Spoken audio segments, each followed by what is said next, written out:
नमस्कार, आप देख रहे हैं जनचर्चा टीवी। अभी हम मौजूद हैं झारखंड विधानसभा परिसर में। आज मानसून सत्र का आखिरी दिन है। तमाम मुद्दे आज उठेंगे, लेकिन इस बीच हम परिसर में देख रहे हैं कि एक व्यक्ति जो हैं वो झारखंड में जो ओबीसी आरक्षण है 27%, उसकी मांग को लेकर बैठे हुए हैं और जातीय आरक्षण चाहते हैं। इनसे तमाम बातें करेंगे। उससे पहले आपका परिचय। कुशवाहा शिव पूजन मेहता, केंद्रीय उपाध्यक्ष आजसू पार्टी, पूर्व विधायक हुसैनाबाद पलम। हम देख रहे हैं पिछले 2-3 दिन से कि आजसू पार्टी 27% आरक्षण को लेकर विधानसभा पर यहाँ के जो भी यहाँ पे करना चाह रहे हैं, ठीक है।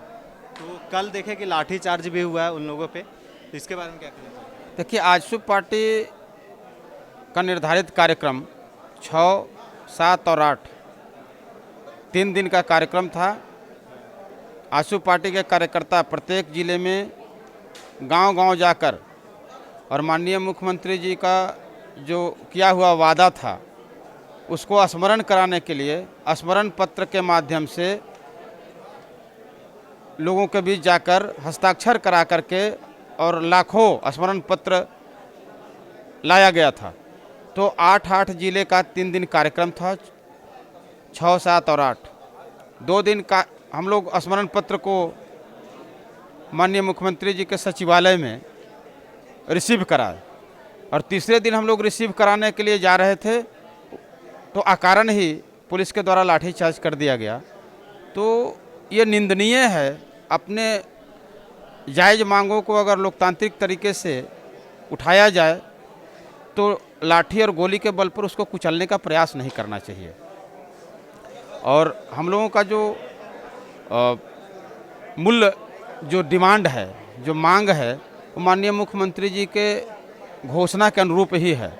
माननीय मुख्यमंत्री जी सरकार बनने के पूर्व में चुनावी सभाओं में माननीय मुख्यमंत्री जी के द्वारा कहा गया था कि हमारी सरकार अगर बनती है तो हम ओबीसी को राष्ट्रीय मानक के आधार पर आरक्षण की व्यवस्था करेंगे और पहले कैबिनेट में ही हम प्रस्ताव लाएंगे।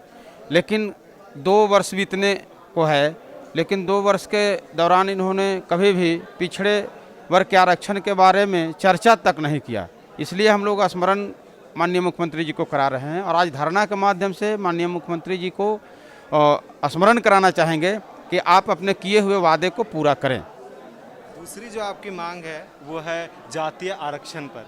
इस पर क्या? जातीय आरक्षण नहीं, जातिगत जनगणना। तो कास्ट सेंसन होना, जातिगत जनगणना होना चाहिए, क्योंकि जाति के संख्या के आधार पर ही आरक्षण की व्यवस्था की गई है। तो जिसकी जितनी संख्या भारी उसकी उतने हिस्सेदारी के आधार पर आरक्षण दिया जाता है। तो जातिगत जनगणना नहीं होने के कारण जो वास्तविक आंकड़ा है वो नहीं सरकार के द्वारा फ्लैश किया जाता है, जिस वजह से सबसे बड़ा नुकसान पिछड़े वर्ग को हो रहा है। इसलिए हम लोग जातिगत जनगणना कराने का मांग कर रहे हैं और माननीय मुख्यमंत्री जी से निवेदन कर रहे हैं कि आप प्रस्ताव लेकर के और केंद्र सरकार को भेजें ताकि 2021 के होने वाले जनगणना में जातीय कॉलम हो। इसलिए हम लोग ये मांग कर रहे हैं। जातीय जो जनगणना है, आपको क्या लग रहा है, सही है या गलत?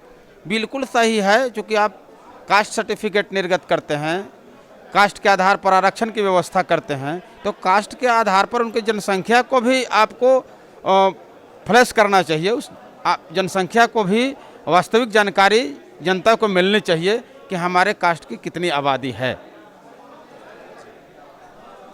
ये थे हमारे साथ, इनकी क्या मांगी थी आपने सुनी है। कैमरामैन विभास के साथ ये थी हमारी रिपोर्ट।